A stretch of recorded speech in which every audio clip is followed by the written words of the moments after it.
Now, and in the existing, I think we've covered the stage volume and stuff, well, and that's the majority of the problems that I see is basically that. If we can get the stage quieter, um, we will have much better response in the room. Now, the flip side of that, and I know that you're at least a vocalist. I think you're a musician as I'm well. a vocalist, yes. And so you know that on the stage you need to have a certain level of that. So there's obviously this balance, that needs to happen.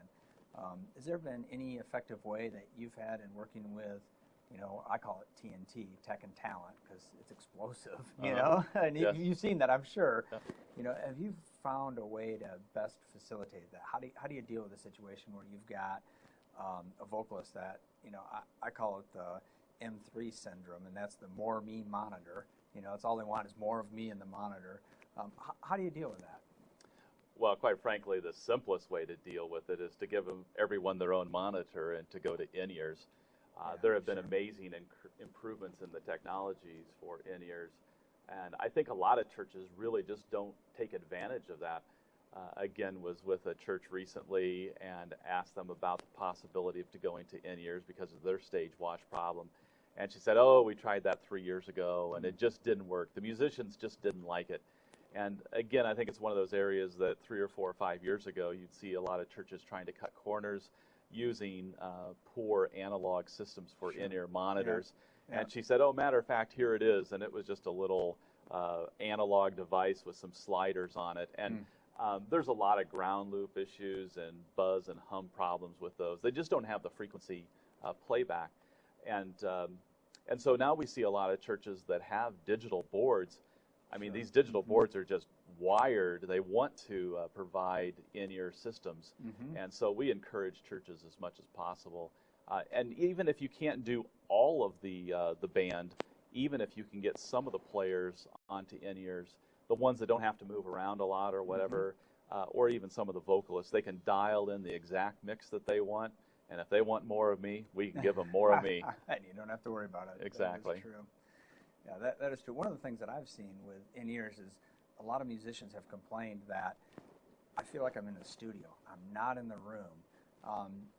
Now, I've addressed it a couple different ways, and maybe you can expand on it. One way is basically setting up audience mics and feeding back, just some of that sound back into them so it gives them more of the feel. And also I've seen musicians that will basically wear a bud in one ear, or I'll see a drummer sometimes with the big headphones so you can get the low frequency response, and he'll have it kind of cockeyed off one ear, and he might put it on for other songs, but he'll take it off and so forth.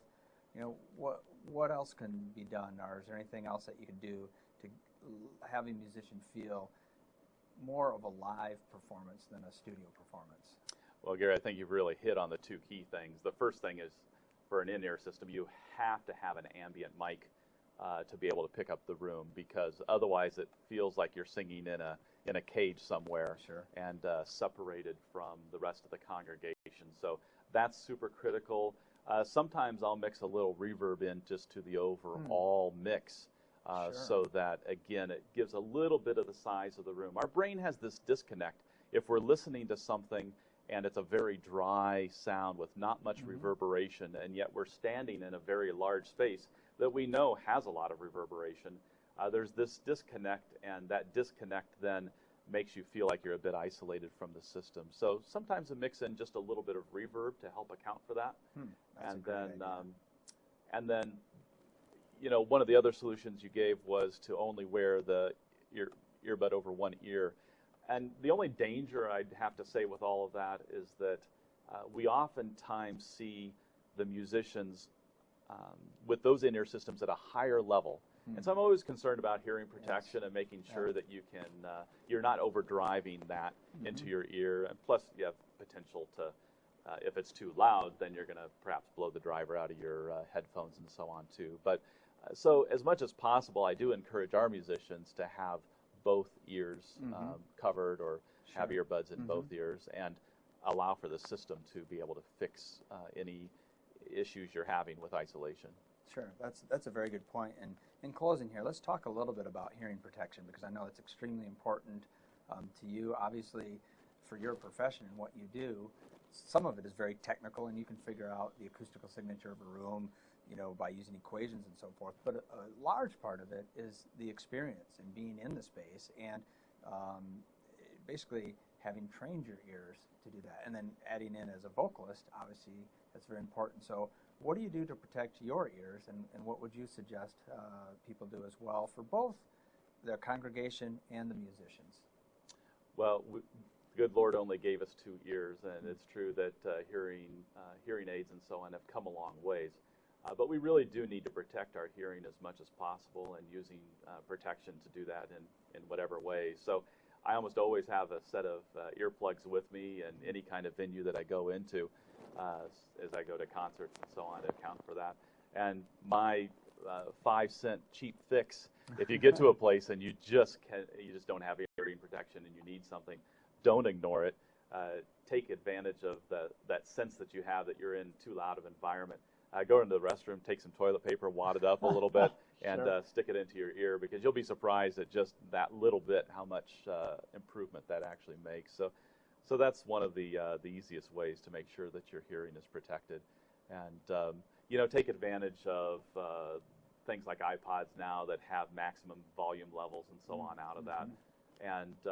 And even in other situations where whenever I go on a plane, I have a set of noise canceling headphones. It just provides for a more comfortable listening environment in very noisy areas. So, you bet.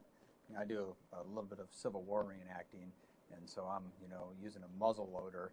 And first time I went out to go out on the battlefield, so to speak, and do this reenactment, I was amazed at the number of guys that were out there that did not have any hearing protection at all. And there was guys shooting off the howitzer cannon, and I'm like, wow. And they said, well, back in the Civil War times, they didn't have that. And I'm like, well, back in the Civil War time, life expectancy was only about 52, Correct. And so there's a large, difference there. And I think we are seeing that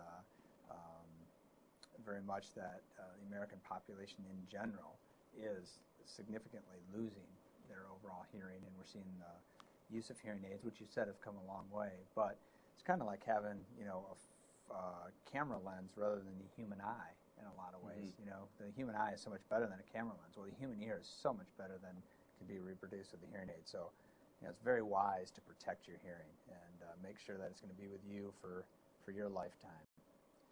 Well, Kenric, this has been great. I appreciate you coming out and just sharing your wealth of knowledge. And I highly recommend that if you're in a situation that you have either an existing building or if you're going into a new build, to get a hold of Kenric over at Acoustics by Design. It's Kenric at Acoustics by Designs, right? Kenric? Kenric at Acoustics by Design. There's one C at the beginning of Acoustics, and it's plural, acousticsbydesign.com. Well, that's great. And thank you again for your time, and wishing you the best. Thank you, Gary. Thank you for making this educational experience available to all of your listeners and those that are following your blog. Great job on that, and congratulations for kicking that off. Well, thank you much, and we'll look forward to seeing you guys at our next time.